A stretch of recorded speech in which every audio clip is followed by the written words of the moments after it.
নমস্কার। 2024 সেপ্টেম্বর 2024 সালের সেপ্টেম্বর মাস তুলা রাশি এবং তুলা লগ্নের জাতক জাতিকাদের ঠিক কিরকম কাটবে, অর্থাৎ তুলা রাশি তুলা লগ্নের রাশিফল, যাকে জ্যোতিষের পরিভাষায় বলা হয় গোচর ফল। গোচরে সঞ্চারে বা কারেন্ট প্রগ্রেশনে গ্রহদের কি অবস্থান তৈরি হচ্ছে, কি ধরনের তাদের মুভমেন্ট তৈরি হচ্ছে, যার ভিত্তিতে তুলা রাশি তুলা লগ্নের কোয়ালিটি অফ টাইম বা সময়ের গুণগত বৈশিষ্ট্য সেপ্টেম্বর মাসে নির্ধারিত হবে।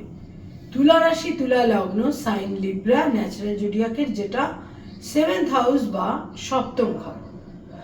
তুলা রাশি তুলা লগ্নের জন্য সেপ্টেম্বর মাসে সময় কতটা ফেভারে থাকছে বা এগেনস্টে থাকছে। রাশি লগ্নের অধিপতি শুক্র সর্বাধিক গুরুত্বপূর্ণ, যেটা সেই শুক্র কিন্তু তাদের দ্বাদশে থাকছে, নিচ রাশিগত হয়ে থাকছে প্রথম 18টা দিন, এবং 18 সেপ্টেম্বর শুক্র চলে আসছে তাদের রাশি লগ্নে। এবং 18 সেপ্টেম্বরের পর থেকে একটা বিশেষ মনোবল, আত্মবিশ্বাস, সময়ের ফেভার, সময়ের সাপোর্ট এবং সর্বক্ষেত্রে একটা কমফর্টেবল সিচুয়েশন তারা পেতে শুরু করবেন 18 সেপ্টেম্বরের পর থেকে।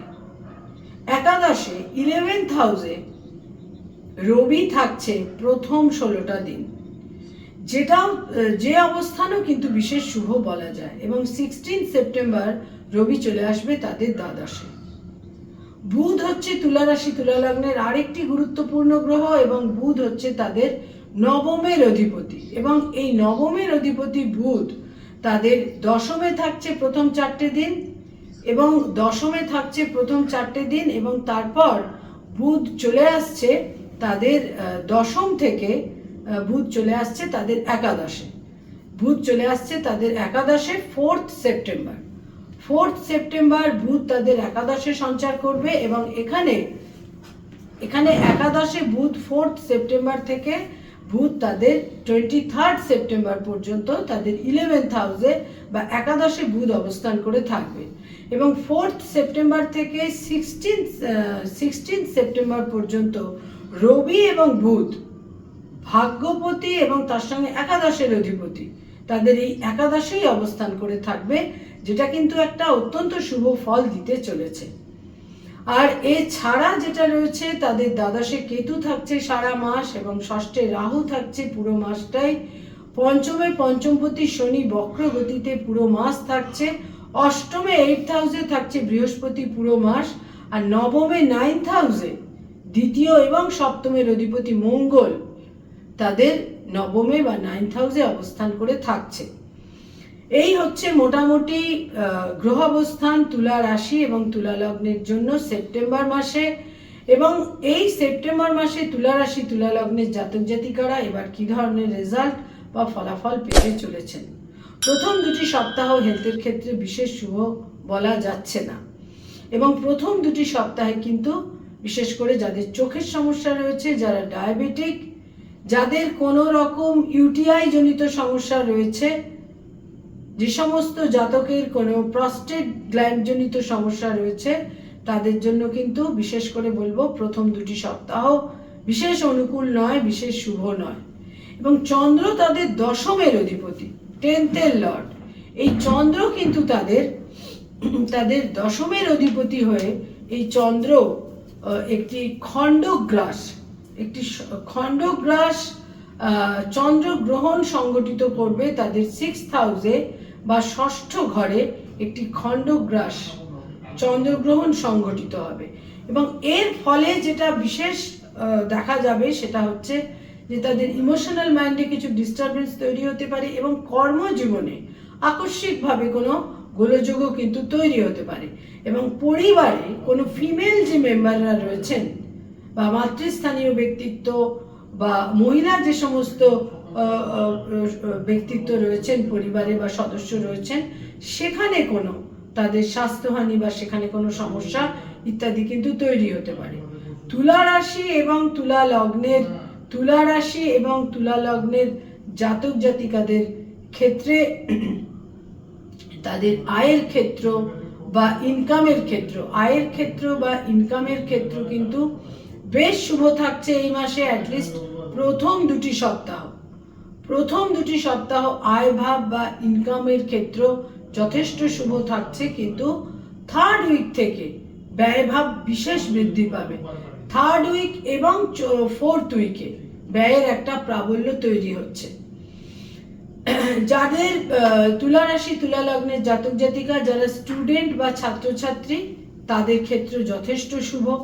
তাদের ইনকামের ক্ষেত্র ছাত্রছাত্রী যারা রয়েছেন সেখানে কিন্তু তাদের উচ্চশিক্ষার ক্ষেত্র শুভ, এবং বহু ক্ষেত্রে দেখা যাবে যে বিভিন্নভাবে বহু জাতক জাতিকা রয়েছেন উচ্চশিক্ষার ক্ষেত্রে, যারা এই মুহূর্তে পিএইচডি করছেন বা একটা স্টাইপেন্ড রয়েছে যারা উচ্চশিক্ষার ক্ষেত্র থেকেই একটা যাদের অর্থাগমের ক্ষেত্র রয়েছে, ইনকামের ক্ষেত্র রয়েছে, সেখানেও কিন্তু একটা বিশেষ সাফল্যের যোগ। সেটা কোনোভাবে হয়তো স্ট্যাক করেছিল, কোনোভাবে সেখানে কোনো প্রতিবন্ধকতা ছিল, সেইখানেও কিন্তু দেখা যাবে যে প্রথম দুটি সপ্তাহে এই সমস্ত গোলযোগ, উচ্চশিক্ষার ক্ষেত্রে যারা কোনো স্টাইপেন্ড বা এই ধরনের ক্ষেত্র যাদের রয়েছে, সেখানেও একটা শুভ ফল তারা পেতে চলেছেন। তুলা রাশি তুলা লগ্নের জাতক জাতিকা যারা কম্পিটিটিভ পরীক্ষাগুলোর জন্য প্রস্তুতি নিচ্ছেন বা এই ধরনের সময় যাদের, সেখানে প্রথম দুটি সপ্তাহ তাদের ফেভারে রয়েছে। এবং ছাত্রছাত্রী স্টুডেন্টদের জন্য কিন্তু এই মাস যথেষ্ট অনুকূল থাকছে, এই মাস যথেষ্ট ফেভারেবল থাকছে, বিভিন্নভাবে সময়ের ফেভার তারা পাবেন। যারা রিলেশনশিপ প্রেম প্রীতি প্রণয়ের মধ্যে রয়েছেন, সেখানে কিন্তু এই মাসে একটা বিবাহের সিদ্ধান্ত নেবার সম্ভাবনা তৈরি হচ্ছে, এবং এক্সিস্টিং সম্পর্কে বিবাহের সম্ভাবনা প্রবলভাবে তৈরি হচ্ছে। তারা বিবাহের সিদ্ধান্ত নিতে পারেন। নতুন প্রেমের সম্পর্ক তৈরি হওয়ার ক্ষেত্রেও এই মাসের শেষ দুটি সপ্তাহ যথেষ্ট তাদের অনুকূলে থাকছে। যারা অলরেডি বিবাহিত দাম্পত্য জীবনে রয়েছেন, তাদের জন্য বলবো স্বামী বা স্ত্রীর অ্যাচিভমেন্ট, ভাগ্যোন্নতি, স্বামী বা স্ত্রীর সাফল্য, এবং স্বামী বা স্ত্রীর সাফল্যের মাধ্যমে একটা সার্বিক ভাগ্যোন্নতি এবং ফেভারের ক্ষেত্র তৈরি হতে পারে। যারা কোনো স্থাবর সম্পত্তিতে বিনিয়োগ করতে চাইছেন, জমি বাড়ি ফ্ল্যাট ইত্যাদি কিনতে চাইছেন, বিনিয়োগ করতে চাইছেন, এই মাস তাদের ফেভারে থাকছে। তবে এই মাসের শেষ সপ্তাহটি অতটা অনুকূল থাকছে না। প্রথম তিনটি সপ্তাহ তুলনামূলক অনেক বেশি শুভ। যারা পেরেন্টস, পিতামাতা, তাদের জন্য বলবো সন্তান স্থান যথেষ্ট শুভ, সন্তানের সাফল্য অ্যাচিভমেন্ট থাকছে, সন্তানের সঙ্গে সম্পর্ক যথেষ্ট ইতিবাচক এবং পজিটিভ থাকবে। যারা ডক্টর, মেডিকেল ফিল্ডে রয়েছেন, হিলিং প্রফেশনে রয়েছেন, তাদের জন্য বলবো যে এই মাসে কিন্তু প্রথম দুটি সপ্তাহ আপনাদের ফেভারে থাকছে, বিভিন্নভাবে মর্যাদা বৃদ্ধি, সাফল্য, কিন্তু লাস্ট উইকস কিছুটা গোলযোগপূর্ণ।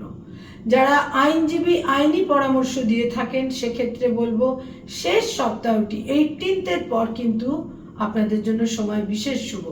যারা ক্রিয়েটিভ ফিল্ডের মানুষ, যারা আর্টিস্ট, শিল্পী, ইনোভেটিভ লেখালেখি করেন, যারা অভিনয়ের জগতে রয়েছেন, বিজ্ঞাপনের জগতে রয়েছেন, অ্যানিমেশনের জগতে রয়েছেন, বিভিন্নভাবে ক্রিয়েটিভিটির সঙ্গে যারা সংযুক্ত, তাদের যারা বাচিক শিল্পী, সঙ্গীত শিল্পী, পারফর্মিং আর্টের সঙ্গে সংযুক্ত, লাস্ট উইকস অত্যন্ত শুভ। সুযোগ সুবিধে সম্ভাবনা বৃদ্ধি পাবে, যোগাযোগের মাধ্যমে নানা রকমভাবে সময়ের ফেভার আপনারা পাবেন। যারা পড়ানোর কাজ করেন, স্কুল কলেজ ইউনিভার্সিটিতে পড়িয়ে থাকেন, যারা কোনো ফ্যাকাল্টি হিসেবে কোনো ইনস্টিটিউটে পড়ানোর কাজ করেন, বিভিন্নভাবে পড়ানোর কাজের ক্ষেত্রে আমরা দেখতে পাবো এই মাসে আপনাদের মর্যাদা বৃদ্ধি হচ্ছে, আপনারা অ্যাপ্রিসিয়েটেড হচ্ছেন। তবে স্থানান্তরে যারা যেতে চাইছেন, যারা কোনো ট্রান্সফার চাইছেন, সেখানেও কিন্তু একটা আনুকূল্যের ক্ষেত্র তৈরি হচ্ছে। যারা সরকারি চাকরি করেন, গভর্নমেন্টের সঙ্গে কানেক্টেড হয়ে কাজকর্ম করেন, লাস্ট 2 উইকস কিন্তু আপনাদের এগেনস্টে থাকছে। বিশেষ কোনো প্রতিকূলতার সম্মুখীন হতে হবে। প্রথম দুটি সপ্তাহ তুলনামূলক শুভ। যারা বেসরকারি ক্ষেত্রে কাজ করেন, তাদের জন্য বলবো 18th পর সময় আপনাদের ফেভারে আসছে। যারা নতুন করে বেসরকারি ক্ষেত্রে কোনো জব, চাকরি ইত্যাদি সার্চ করছেন, সেখানেও বলবো 18th পর সময় কিন্তু যথেষ্ট শুভ। বন্ধু বান্ধব, কোনো কোনো বিশেষ করে কোনো গুরুস্থানীয় ব্যক্তিত্ব, তাদের মাধ্যমে একটা যোগাযোগ এবং সেখান থেকে কর্ম লাভের সম্ভাবনা থাকছে। যারা ব্যবসা বাণিজ্য করেন, বিজনেস ওরিয়েন্টেড পিপল, বিশেষ শুভ সময় এই মাস আপনাদের জন্য, বিশেষ করে 18th পর থেকে। যারা রাজনৈতিক ব্যক্তিত্ব, পলিটিক্যাল ফিগার, প্রথম 2টি সপ্তাহ আপনাদের ফেভারে থাকছে, মর্যাদা বৃদ্ধি এবং আপনাদের বিচক্ষণতা, বুদ্ধিমত্তা অ্যাপ্রিসিয়েটেড হবে। কিন্তু লাস্ট 2 উইকসে আপনাদের সতর্ক থাকতে হবে। যারা hotel and hospitality, tour and travel এই ধরনের ব্যবসা বাণিজ্যে সংযুক্ত, 18th অনওয়ার্ডস বিশেষ শুভ ফল আপনারা পাবেন। অর্থাগমের ক্ষেত্র শুভ, যোগাযোগের মাধ্যমে অর্থাগম। যারা কোনোভাবে কোনো প্লেজার ট্রিপে যেতে চাইছেন, কোনো শর্ট ট্রিপে যেতে চাইছেন, 18th পর আপনাদের জন্য সময় অত্যন্ত অনুকূল এবং প্রীতিপূর্ণ। কিন্তু বিফোর 18th সেপ্টেম্বর কিছুটা গোলযোগপূর্ণ সময়। এবং 6th হাউসে, ষষ্ঠ ঘরে 18th সেপ্টেম্বর একটি যে খণ্ডগ্রাস চন্দ্রগ্রহণ সংঘটিত হবে, এ ব্যাপারে বিশেষ সতর্ক থাকতে হবে। বহু ক্ষেত্রে দেখা যাবে কর্মজীবনে আকস্মিক কোনো গোলযোগ আপনাদের একটা প্রতিকূলতার সম্মুখীন কিন্তু করিয়ে দিতে পারে। কিছু ডেট, কিছু তারিখ বা কিছু ডেট এই মাসে কিন্তু আপনাদের বিভিন্নভাবে একটা ইভেন্টফুল সময়কে নিয়ে আসতে পারে এবং কিছু তাৎপর্যপূর্ণ সময়কে এনে দিতে পারে। তার মধ্যে বিশেষ করে বলবো 4 তারিখ, 6 তারিখ, 2 তারিখ, 12 তারিখ, 15 তারিখ, 18 তারিখ, 23 তারিখ এবং 29 তারিখ। এই ডেটগুলো আপনাদের জন্য বিশেষ গুরুত্বপূর্ণ। আর কতগুলো রং তো রয়েছে, কালার, যে রংগুলো প্রতিকারের মতো কাজ করবে এবং এই রংগুলো, এই কালারগুলো আপনারা দৈনন্দিন প্রাত্যহিক জীবনে বিভিন্ন ব্যবহার্য জিনিসের ক্ষেত্রে ব্যবহার করতে পারেন। তার মধ্যে বিশেষ করে বলবো ঝকঝকে সাদা রং, নীল রঙের যে কোনো শেড, গাঢ় নীল থেকে হালকা নীল, এবং তার সঙ্গে বলবো সবুজ রং। সেখানে বটল গ্রিনও হতে পারে, পেস্তা গ্রিনও হতে পারে, সবুজ, নীল এবং সাদা এই রঙগুলো আপনাদের জন্য অত্যন্ত ফেভারেবল থাকছে। এবং ব্রাউন আর ব্ল্যাক এই দুটো রঙকে আপনাদের পরিহার করে চলতে হবে। 18th সেপ্টেম্বরের পর থেকে সময় ক্রমশ ফেভারে আসছে। বিভিন্নভাবে সময়ের আনুকূল্য বা দাক্ষিণ্য আপনারা পাবেন। তবে মনে রাখতে হবে যে প্রথম 2টি সপ্তাহে কিন্তু কিছু প্রতিকূলতা হেলথের ক্ষেত্রে আসতে পারে এবং লাস্ট 2 উইকসে কিছু সরকারি, গভর্নমেন্ট থেকে কোনো সমস্যা জাতক জাতিকাকে বিড়ম্বনায় ফেলতে পারে। নমস্কার।